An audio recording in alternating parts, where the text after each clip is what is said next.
Halo e-shapper, selamat hari Minggu. Semoga weekend-nya berjalan dengan baik, konten, dan juga relaxing ya.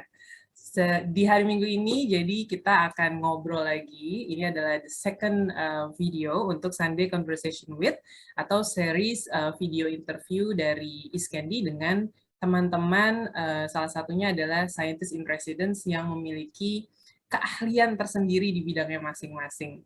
Nah, di kesempatan minggu lalu, aku udah dapat kesempatan untuk ngobrol dengan Dr. Rabiah, yang juga salah satu scientist in residence yang fokusnya mungkin lebih ke reproductive and maternal health. Nah, di hari Minggu ini dapat kesempatan untuk ngobrol dengan one of our Iskandi Women, scientist in residence juga, yaitu Mbak Sri Wulandari. Halo Mbak Wulan. Halo Mbak Afi, halo e-shapers kalian. Setelah sekian lama kita ngobrolnya hanya via WhatsApp, email, dan sebagainya ya Mbak, online interaction. Akhirnya di hari Minggu ini kita bisa face to face, ngobrol langsung. Tujuannya untuk bisa membagikan expertise dan juga know-how-nya Mbak Wulan sebagai seorang psikolog klinis ya Mbak ya. Nah, sebelum kita masuk ke situ, mungkin aku mau introduce sedikit juga. Aku Afi, teman-teman e-shapers yang mungkin sekarang sedang menyaksikan di YouTube Iskandi. Aku adalah co-founder dari Iskendi. Nah, sedikit juga tentang Iskendi, kita percaya bahwa the future of wellness dan juga wealth building dari setiap perempuan itu dimulai dari diri kita sendiri. Jadi memang sejak didirikan di Juni tahun ini, kita berkomitmen untuk tidak hanya membagikan knowledge atau konten yang tentunya bisa dipertanggungjawabkan dari sisi facts dan juga datanya, tapi juga memberikan akses ke teman-teman e-shapers dimanapun kita semua berada ke rangkaian produk yang membawa proses membangun wellness dan well building kita lebih baik lagi. So, di hari ini kita langsung aja kenalan dengan Mbak Wulan yang akan menjadi teman kita untuk ngobrol di hari ini ya, Mbak ya. Nah, mungkin sedikit perkenalan tentang Mbak Wulan.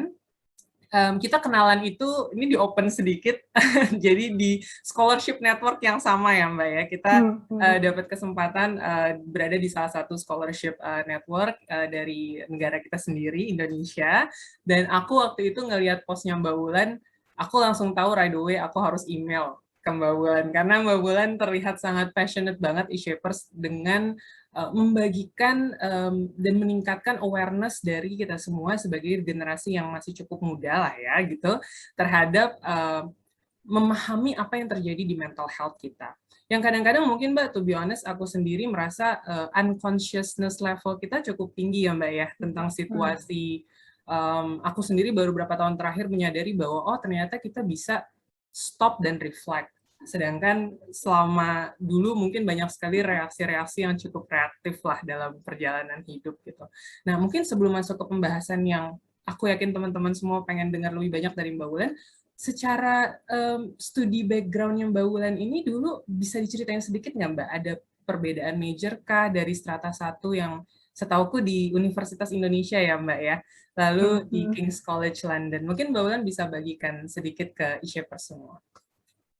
Oke, jadi e-shapers salam kenal, nama saya Wulan. Saya adalah, sekarang sih menyebutnya psikolog klinis ya. Lalu betul banget S1 dulu di Universitas Indonesia, sama mungkin ya seperti lulusan-lulusan S1 lainnya, ilmu dasarnya adalah psikologi.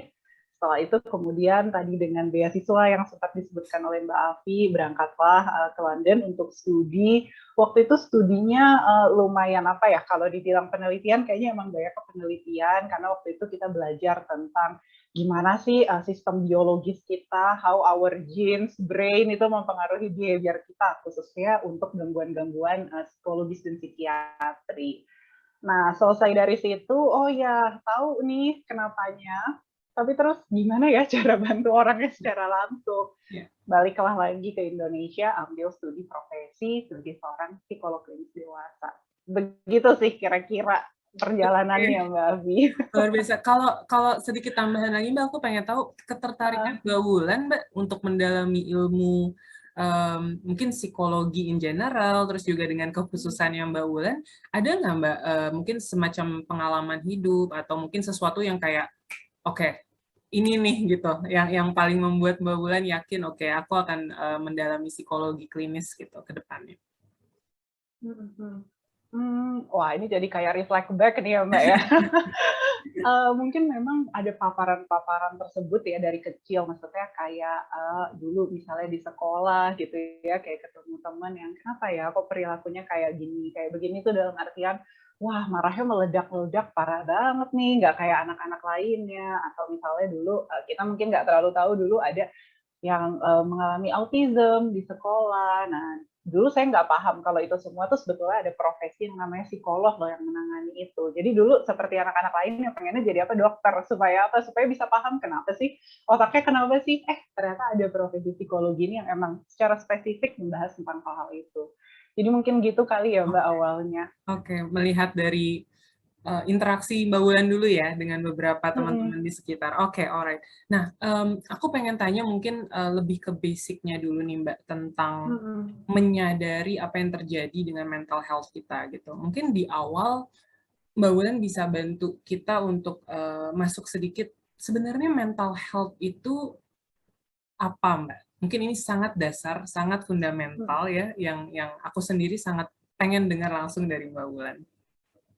Oke, ini pertanyaan yang menurut saya tepat banget Mbak buat ditanyain, karena kadang-kadang kita tuh kayak oke, mental health nggak depresi, nggak cemas, kayak kita banyak kan membahas tentang hal-hal negatifnya gitu kan. Sementara untuk mental health-nya sendiri suka lupa itu apa, dan mungkin dibungkus dengan apa ya berbagai publikasi di sosial media nih kayak mental health means misalnya ada waktu untuk meditasi, ada waktu untuk self care. Sementara kadang tidur aja udah nggak sempet nih ya dengan berbagai kerjaan gitu.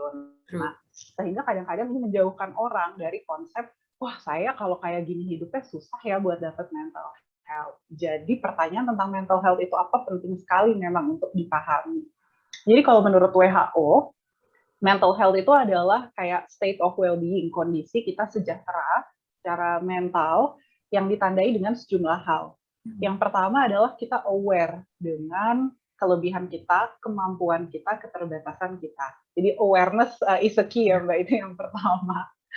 Lalu yang kedua adalah kita bisa coping, mengatasi masalah-masalah sehari-hari kita, masalah sehari-hari yang sifatnya masih normal. Nah, yang berikutnya adalah kemudian kita bisa bekerja beraktivitas secara produktif sesuai dengan tadi kemampuan yang kita miliki.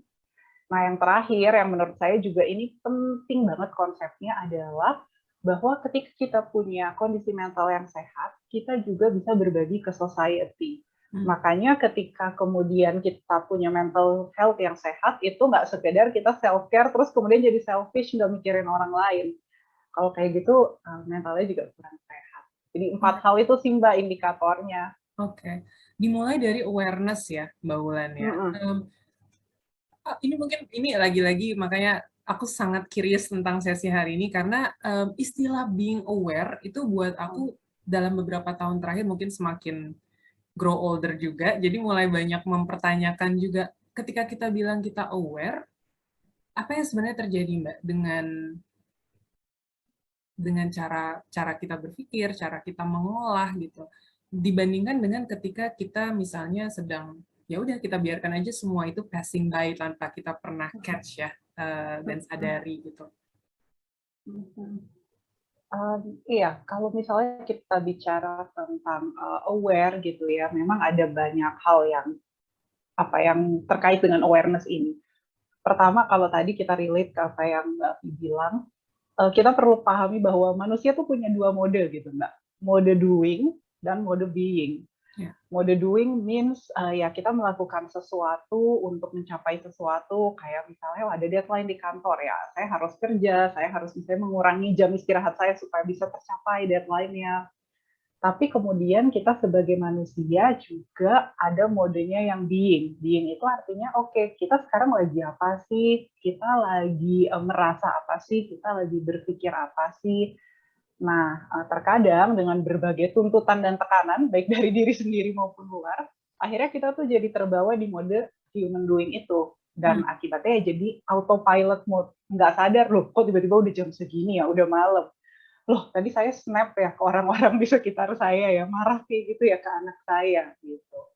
That's why kita perlu aware juga bahwa, oh oke, kayak saat ini saya lagi ngapain, lagi ada deadline. Saya ngerasa kayak gimana? Saya ngerasa kesel. Oke, keselnya ke siapa? Ke kerjaan, bukan ke anak saya, bukan ke orang di rumah. Gitu. Jadi perlu juga untuk kita switching antara doing mode dan being mode, karena at the end kita bukan cuma human doing, tapi human being. Oke. Jadi menyadari bahwa ibaratnya kayak mendistinguish ada dua model atau ada dua state ya, di mana kita lagi doing dan lagi being. Oke.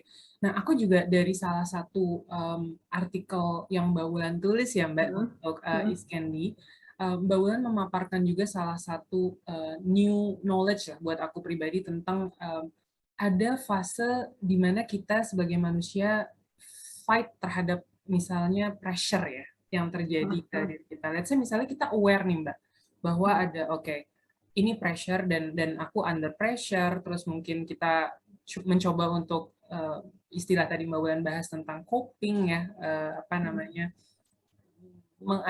membawa posisi di mana kita bisa fight dengan situasi itu. Tapi di beneath the surface, apa yang terjadi Mbak dengan otak kita sebagai manusia ketika kita sedang fight the pressure gitu? Apa yang sebenarnya lagi yang kita nggak bisa lihat nih di dalam otak kita atau emosi kita ya gitu. Jadi memang selain apa yang terlihat di luar gitu ya, tentu di dalamnya itu juga tubuh kita sebagai manusia itu diciptakan dengan sangat luar biasa gitu ya.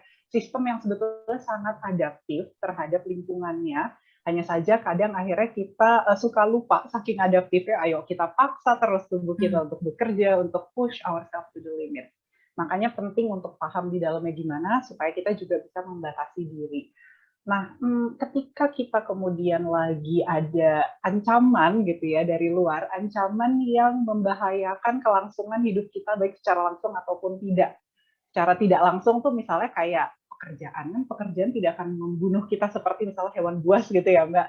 Tapi at the end kalau nggak dikerjain, ya nggak ada uang, nanti akhirnya juga nggak bisa bertahan hidup. But then intinya ancaman itu membuat tubuh kita berespon dalam bentuk 3 mode. Fight, flight, atau freeze. Ketika kemudian ada ancaman seperti itu, tubuh kita itu akan melakukan assessment. Tubuh kita, otak kita, yang namanya sistemnya itu adalah amigdala. Jadi dia fungsinya adalah untuk memproses emosi. Apakah ini ancaman atau ini bukan ancaman?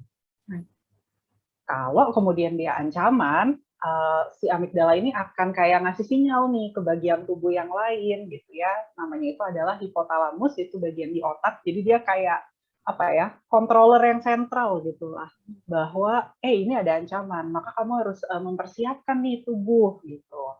Nah, si hipotalamus ini kalau kita sering dengar ada menghasilkan hormon adrenalin gitu ya, kayak kalau dulu bilangnya naik roller coaster ada adrenalin gitu kan, Mbak.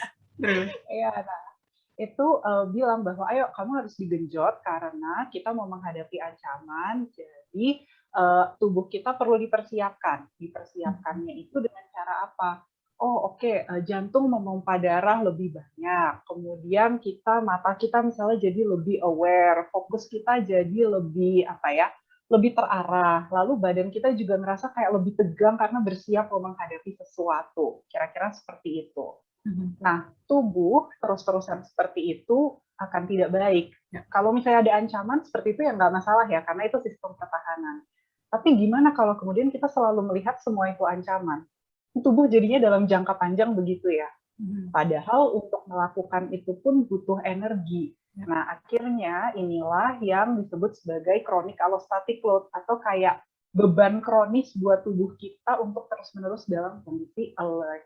Nah, dalam jangka panjang, ini tuh menyebabkan kita jadi makin sensitif terhadap stres, terus kemudian mungkin juga hormon imbalance gitu ya, karena itu kan bermain dengan fisiologis. Lalu kemudian kita jadinya misalnya, kok saya makin susah ya bikin planning, ngambil decision, konsentrasi, atau masalah somatis kayak sering gatel-gatel, migrain tiba-tiba. Karena sebetulnya tubuh kita udah mencapai limitnya, gitu sih Mbak. Ini dari tadi aku kayak ngangguk-ngangguk tuh karena kok relate banget ya.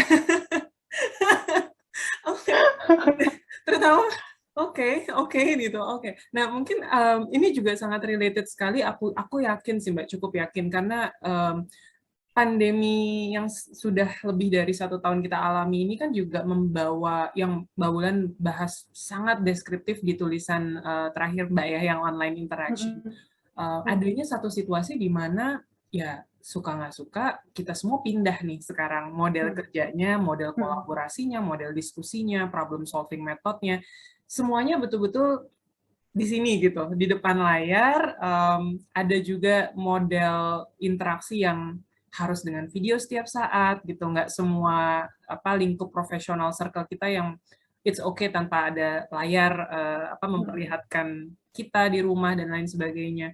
Nah, ini juga kalau dari pandangan pribadi aku, Mbak, kalau dihubungkan dengan kata-kata Mbak Wulan tadi, itu secara terbukti nggak ya Mbak, secara ilmiah sebenarnya menimbulkan another layer of pressure gitu. Jadi menimbulkan tekanan model baru mungkin untuk mental kita. Karena aku sendiri tanpa sharing too much merasa bahwa kok yang sebutan Mbak Wulan Zoom fatigue itu kayak kok setiap hari kok begini ya gitu, harus seperti ini. Nah, itu kalau misalnya kita menghadapi situasi seperti itu dari kacamata Mbak Wulan, dengan mau nggak mau sekarang kita memang harus menjalani itu, coping yang harus kita lakukan seperti apa, Mbak? Atau cara mekanisme solving untuk diri sendiri dulu yang termudahnya seperti apa, Mbak?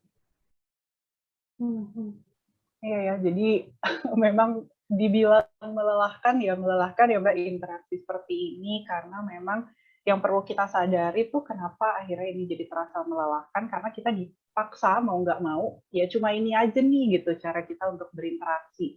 Padahal sebagai makhluk sosial kan manusia itu interaksi adalah kebutuhan utama. Lalu kemudian kita dipaksa untuk beradaptasi dalam waktu cepat dengan sumber daya yang terbatas, tapi goalnya harus tetap sama gitu. Itu yang akhirnya bikin ini terasa semakin melelahkan. Selain tentunya proses-proses adaptasi di dalamnya ya, berinteraksi secara melalui daring begini, belajar pakai Zoom, belajar gimana caranya supaya belakang tetap rapi gitu kan. Nah, itu sangat amat melelahkan. Banyak yang harus dipikirkan gitu ketika berinteraksi secara online. Nah, tapi kalau misalnya kita ngomongin tentang bagaimana caranya untuk mengatasi, biasanya kita akan ngomong balik lagi ke dua hal. Coping ada dua gitu ya, ada yang problem solving, ada yang kemudian adalah emotion focus. Tapi tentu keduanya yang problem focus dan emotion focus ini perlu hand in hand gitu Mbak, karena ya seperti kita ketahui ya, kita punya kontrol cuma to some extent, nggak semuanya. Jadi emang ada hal-hal yang perlu juga kita sadari nggak bisa kita kontrol.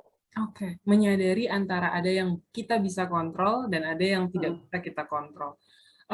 Nah, kalau dari pengalaman Mbak Wulan sendiri, mungkin tentunya kan tanpa membagi cerita pribadi dari let's say klien-klien yang Mbak Wulan, itu memang suatu kenyataan yang memang cukup masif nggak sih Mbak saat ini, ditambah let's say misalnya ada di antara kita yang mungkin ini another cerita pribadi, sekolah anak pun sekarang aduh, jadi curhat colongan. Jadi kayak dengan segala, ya ampun, kadang-kadang dengan segala tugas berwarna-warninya gitu ya, yang di belakang semua layar ini mungkin cucian piring dengan segala ya gitu kan. Kayak oh my god, aku pribadi kalau boleh share ke Mbak Wulan, aku merasa kayak ini pandemi oke, kita semua pasti punya mungkin cerita coping dari sisi kesehatan lah pada umumnya gitu. Tapi dari sisi kesehatan mental pun menurut aku atau pandangan Mbak Wulan sendiri memang masif nggak sih melihat bahwa kita semua kayak under pressure in the new era gitu saat ini. Dan dengan segala perbedaannya mungkin ada yang sudah jadi orang tua dan ada yang sekolah daring, ada yang belum dan lain sebagainya. Selain tadi misalnya Mbak Wulan bilang kan step awalnya adalah menyadari ya Mbak, menyadari apa yang bisa kita kontrol dan apa yang tidak bisa kita kontrol. Untuk menghindari rasa sendiri itu Mbak, sendiri merasa bahwa kita kok fighting ini on our own gitu kan, mungkin kita punya pasangan, kita punya keluarga, bagaimana menurut Mbak cara kita untuk mungkin bahasanya asking for help gitu, di saat kita lagi mengalami ini, di era yang kita semua mungkin mengalami ini, tapi kita juga butuh bantuan nih pastinya gitu. What kind of support dan caranya seperti apa Mbak, yang Mbak sarankan untuk kita lakukan ya di masa seperti ini? Oke, jadi memang kalau tadi ada satu isunya gitu, ada stresnya, lalu ada loneliness-nya gitu ya. Pada akhirnya memang kalau kita berbicara tentang si loneliness itu sebenarnya subjektif gitu ya Mbak ya. Jadi kayak kita merasa bahwa terlepas dari berapa banyak pun kontak sosial yang kita miliki, kontak sosial itu tidak fulfilling gitu. Sehingga kemudian ketika misalnya masalah utama kita ada loneliness, mau tidak mau ya harus reach out, karena cure loneliness adalah interaksi sosial. Tetapi kemudian interaksi sosial yang macam apa gitu kan? Tentunya yang berkualitas. Nah, kalau berkualitas ini pasti kan akhirnya balik lagi ke persepsi kita ya, persepsi bahwa oh berarti tidak semua interaksi sosial atau ajakan untuk kayak meet up online dengan orang tuh harus kita penuhi. Karena pasti capek juga gitu ya, jadwal kita akan lebih padat dan itu akan lebih bikin stres lagi. Jadi memang interaksi-interaksi yang kita emang pengen dengan orang itu bukan karena terpaksa. Lalu kemudian yang kedua juga adalah interaksi sosial kita di dunia nyata. Kita juga perlu maksimalkan karena bagaimanapun kita masih punya orang-orang di sekitar kita. Khususnya kalau kita tinggal di rumah ya dengan keluarga. Ada anak, ada pasangan, ada orang tua juga, atau even misalnya kayak kita keluar rumah di jalan di supermarket, sebetulnya ada sih kesempatan berinteraksi tanpa melanggar prokes. Misalnya kayak mungkin kalau dulu kita ya udahlah gitu ya di supermarket jalan-jalan aja nggak tengok kanan kiri gitu ya. Sementara kalau sekarang mungkin kita bisa sambil ngelihat orang gitu terus kayak kita ngangguk kayak atau apa.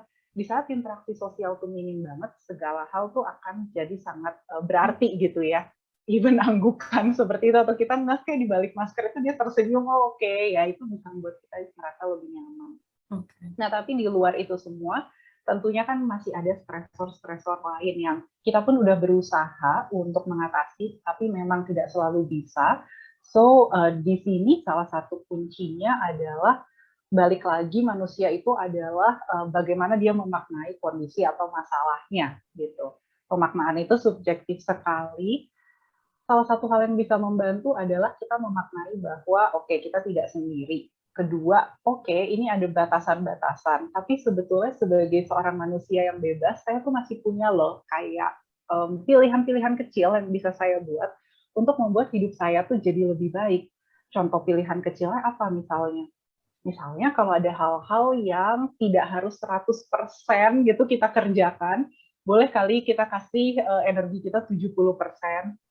Karena kalau semuanya harus perfect, kitanya yang capek. Gitu sih Mbak, kira-kira.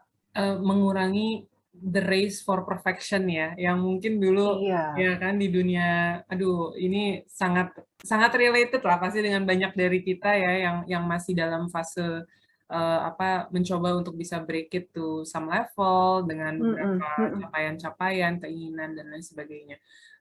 Tadi aku fully noted juga Mbak Wulan beberapa poin yang Mbak Wulan. Satu hal yang mungkin aku mau tanya juga, interaksi dengan orang terdekat nih Mbak gitu. Misalnya ya harapannya semoga satu rumah kita semuanya sehat dan kita mungkin tetap bisa makan bareng ya, ngobrol bareng, menghabiskan hal-hal yang sederhana tapi bermakna Mbak gitu di saat seperti ini apalagi.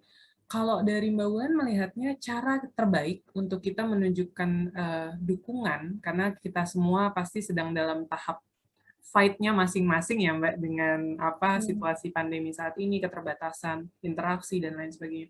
Kalau Mbak menyarankan kita untuk menunjukkan dukungan terhadap orang tua misalnya, mungkin dengan masalah mereka masing-masing ya, fight model mereka sendiri gitu. Adik yang mungkin saat ini dengan situasinya sendiri. Nah, cara termudah Mbak di saat kitanya juga sedang coping untuk bisa menunjukkan bahwa kita support satu sama lain dengan keluarga terdekat itu seperti apa Mbak? Apakah dengan menanyakan kabar atau seperti apa? Oke, kalau misalnya dengan orang dewasa gitu ya, sesama orang dewasa, enaknya kan mungkin sudah cukup independen untuk memahami, oh ada kondisi-kondisi seperti apa gitu ya masing-masing. Salah satu hal yang paling penting menurut saya di sini adalah satu, pahami boundaries masing-masing orang dewasa, karena tinggal dalam satu rumah terus-terusan itu sangat mungkin senggol bacok ya Mbak, semakin banyak interaksi semakin banyak friksi. Senggol bacok. Senggol bacok. Boundaries is a key, pahami hal tersebut. lalu kemudian pahami juga kayak kebutuhannya mereka seperti apa, karena pasti berbeda-beda. Misalnya ada yang butuh, oke, kita lagi misalnya ngisi acara, lagi ada klien, berarti butuh nih jangan diganggu. Tapi misalnya kalau lagi kayak meeting-meeting biasa, atau misalnya lagi kerja yang sendiri, nggak apa-apa, boleh. Jadi yang kedua adalah negosiasi juga, itu penting gitu ya. Emang semua hal itu tidak bisa perfect, jadi emang harus ada yang kompromikan, kira-kira seperti itu kalau untuk yang sesama orang dewasa dan khususnya yang ada di rumah. Nah, jangan lupa juga dalam interaksi-interaksi sosial kita di luar, itu kan hal-hal yang membuat kita jadi happy, itu mungkin adalah kualitas interaksinya. Jadi meskipun di rumah terus-terusan, tapi makin lama makin selewat aja, pasti kualitasnya jadi compromise juga. Kalau dulu ada waktu, yuk kita dinner yuk keluar sekeluarga.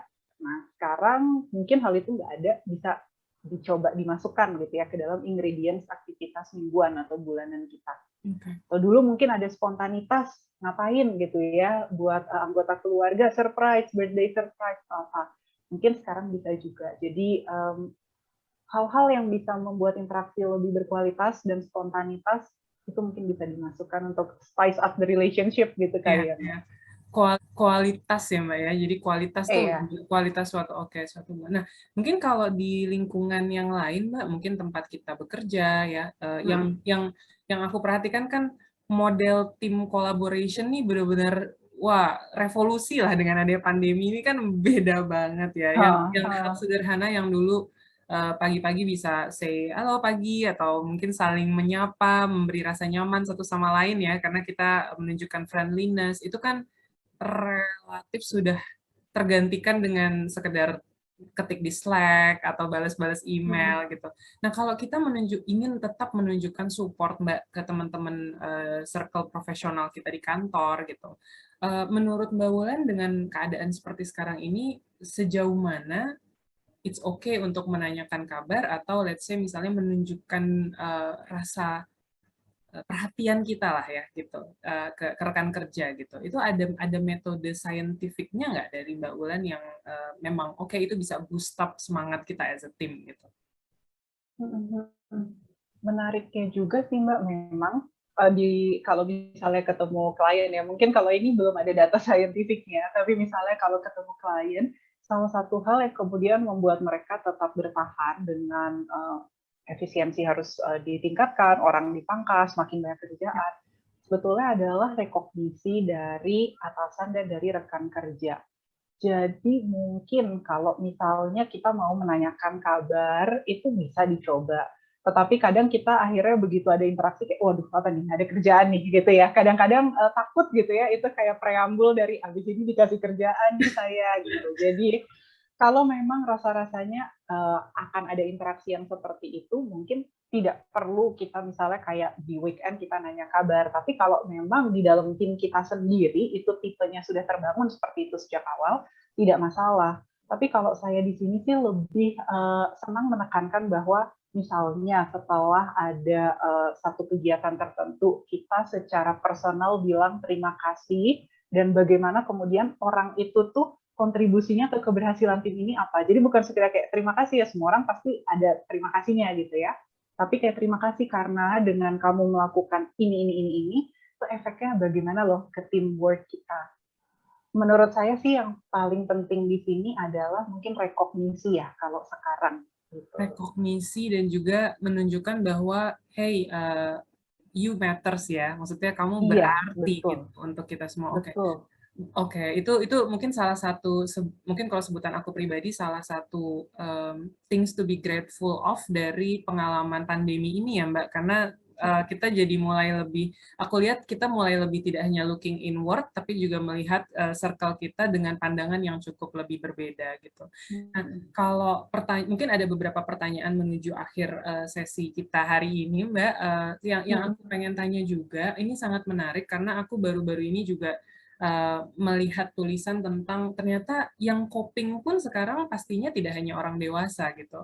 Contohnya misalnya teman-teman anak-anak yang lebih sebutannya mungkin toddler ya, yang masih di TK, SD dengan adaptasi model baru ini pun kadang-kadang tanpa kita sadari juga mereka coping in their own way gitu kan. Nah, mungkin sedikit tips dari Mbak Wulan untuk teman-teman e-shapers yang let's say misalnya sudah menjadi orang tua gitu, atau misalnya punya adik yang sekolahnya juga daring dan fighting their own battles gitu ya sebagai anak yang masih cukup kecil.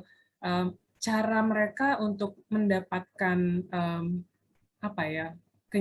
merasa bahwa oke, saya didukung nih oleh keluarga saya, oleh ibu saya, oleh kakak saya gitu. Apa yang harus kita lakukan, Mbak, untuk bisa menunjukkan support kita ke teman-teman atau adik kita atau anak kita yang masih cukup kecil ya, gitu.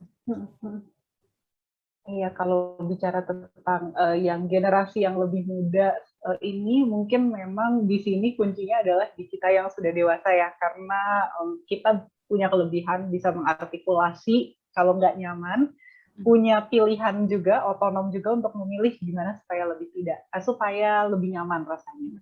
Nah, jadi kalau pertama sih yang akan saya bilang adalah coba nih ibarat kita gelas, orang dewasa ini, gelas kita jangan sampai terlalu penuh banget. Karena kalau terlalu penuh, kita nggak akan bisa punya awareness, memperluas awareness itu ke orang lain. Karena di anak-anak atau di yang lebih muda, karena mereka nggak bisa ngomong hal itu, perlu kita yang observasi, perlu kita yang lebih aware. Satu itu. Kemudian yang kedua adalah ketika terus kemudian mereka sedang menghadapi satu masalah, tentunya kan pasti ada perubahan-perubahan yang tadi ya, kalau sebetulnya kita punya awareness, kita akan sadar.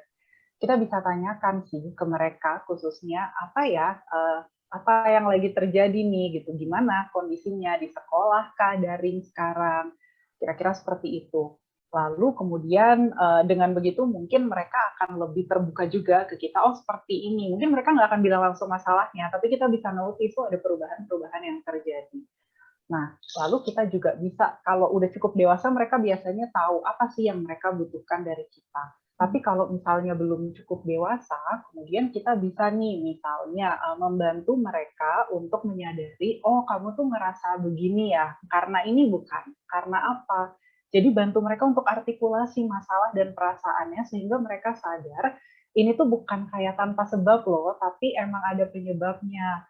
Lalu kemudian kita bisa bilang bahwa oh sekeluarga nih kita juga lagi mengalami kayak begini. Jadi nggak cuma kamu dan it's okay kalau kamu merasa seperti itu.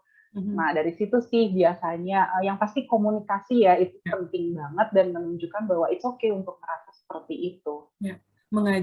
Berarti mengajak mereka untuk menjadi growing adult yang berpikir ya Mbak ya, bahwa oh ada sesuatu yang terjadi, mengolah gitu ya, menelaah dan oke, menarik.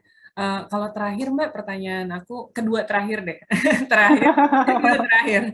Mungkin kalau tadi udah dari mendukung teman kita di lingkungan kerja, mendukung orang di rumah, mendukung misalnya putra atau putri kita, kalau mendukung orang tua Mbak terutama, mungkin kita punya situasi yang pastinya berbeda-beda ya antara yang satu dengan yang lain terhadap orang tua masing-masing. Baik serumah ataupun misalnya sudah tidak serumah, cara kita menunjukkan bahwa tidak hanya tentang kesehatan fisik mereka yang pastinya menjadi konsiderasi pertama sekarang, tapi kesehatan batin dan juga mental orang tua kita, cara terbaik kita dari menurut Mbak Wulan apa Mbak yang bisa kita lakukan gitu? Oke, dan elderly ini even sebelum pandemi pun sangat rentan sekali ya dengan isu-isu loneliness, apalagi sekarang, dan elderly juga kadang-kadang kesulitan untuk menggunakan berbagai media berinteraksi secara online. Jadi kalau saya sih biasanya akhirnya pertama akan bilang kalau misalnya ada orang di dekat mereka yang bisa mengajarkan terkait dengan interaksi online, coba deh gitu. Karena ini nggak akan berlalu dengan cepat sepertinya pandemi, jadi mau tidak mau pun orang tua kita perlu dibekali dengan kemampuan itu supaya tidak terisolasi. Itu yang pertama. Kemudian yang kedua adalah ketika kita interaksi dengan orang tua kita, jangan kemudian kita sekedar oke, tick the boxes, udah obatnya udah habis atau belum, udah vaksin, belum segala macam. Karena jatuhnya interaksinya akan tidak bermakna gitu. Jadi bisa jadi misalnya kita menanyakan, si tetangga bapak yang ini gimana kabarnya gitu, sambil kita dari situ juga tahu apa sebetulnya ada interaksi atau enggak gitu ya dengan orang-orang sekitarnya. Jadi biasanya sih kalau dari saya seperti itu, lalu misalnya bisa encourage juga aktivitas-aktivitas yang mungkin tidak selalu harus terkait sosial tapi bisa dilakukan. Misalnya itu kebun yang di belakang kemarin ada tanaman ini sekarang gimana? Mau dikirimin nggak bibit tanaman apa gitu ya? Jadi mungkin bisa juga untuk encourage mereka melakukan hobi-hobi lain yang tidak terlalu butuh orang lain gitu sih Mbak. Pada dasarnya sama dengan kita butuh merasa ditemani ya, nggak sendiri. Iya, betul Mbak. Oke. Wah ini kalau waktunya masih panjang, pastinya masih banyak pertanyaannya ke Mbak Wulan, tapi aku pribadi nggak worry karena aku yakin kita masih akan punya banyak sekali kolaborasi bareng sama Mbak Wulan ya untuk membagikan lebih banyak pandangan Mbak Wulan. Mungkin kalau sebelum kita tutup Mbak, pengen minta juga dari Mbak Wulan share semacam practical tips gitu untuk kita semua dalam menghadapi hari-hari ke depan nih Mbak, dengan segala warnanya, dengan segala tantangannya. Secara garis besar, apa sih yang menurut Mbak Wulan perlu kita sadari di diri sendiri dan lakukan perlahan-lahan gitu? Oke, kalau misalnya kita membicarakan tentang mental health, manusia sangat kompleks, jadi mungkin nggak ada kayak, oke, satu hal yang harus kita lakukan gitu ya. Tapi pada dasarnya apa yang membuat tubuh kita, fisik itu sehat, itu juga akan membuat jiwa kita sehat. Kalau tubuh kan sehat, pasti biasanya hidup seimbang, semuanya in moderation, makan, teratur, istirahat, dan lain-lain. Jadi hal-hal itu pun juga harus perlu dilakukan, tetapi mungkin karena ini mental health, hal yang bisa ditambahkan adalah apa yang membuat kita itu happy, apa yang membuat kita merasa diri itu berharga, melakukan sesuatu sesuai dengan value kita. Tambahkanlah itu, jangan ngerasa kemudian, aduh sebenarnya waktunya bisa ya buat anak aja, atau bisa ya buat kerja aja. Karena sebetulnya hal-hal kecil itu loh yang bisa keep us going. Jalannya mungkin nggak cepat, tapi bisa jauh. Dan itu yang kita butuhin untuk bertahan di pandemi ini. Oke, luar biasa. Thank you so much Mbak Wulan. Kalau Mbak Wulan sendiri, apa cara istirahat pilihan Mbak Wulan seperti apa Mbak? Kalau saya emang suka banget baca buku gitu ya. Jadi di saat pandemi ini, oke, pokoknya kalau baca buku udah itu waktu buat saya, apapun itu harus saya lakukan. Yang kedua, saya juga suka olahraga di sini dalam artian karena saya tahu nih kalau saya udah nggak olahraga, biasanya cemasnya udah nggak terkontrol nih. Atau misalnya mau marah-marah, wah ini harus disalurkan dengan olahraga nih. Jadi itu sih yang biasanya saya lakukan untuk menjaga sanity saya dan orang-orang di sekitar saya. Iya, apalagi Mbak Wulan juga kan mendengar dan menyerap banyak ya dari teman-teman, dari klien ya. Oke. Sukses selalu Mbak Wulan. Thank you so much. Sama-sama. Thank you so much untuk waktunya. Thank you banget udah membagikan banyak know-how-nya Mbak Wulan untuk e-Shapers juga. Nah, mungkin teman-teman e-Shapers untuk sesi dengan Mbak Wulan hari ini berakhir sampai di sini, tapi tentunya selama teman-teman ingin melihat terus tulisan-tulisan Mbak Wulan, selalu cek di Iskandi Wellness, karena Mbak Wulan as our scientist in residence akan hopefully terus membagikan banyak know-how dan juga insights dari beliau. So, thank you sekali lagi Mbak Wulan. Have a great weekend ya, dan anytime nanti kalau misalnya kita punya kesempatan lain, kita akan bisa membagikan lebih banyak lagi insights dan tips dari Mbak Wulan. Thank you Mbak, thank you untuk hari ini. Thank you so much Shapers. Have a great weekend. Bye-bye.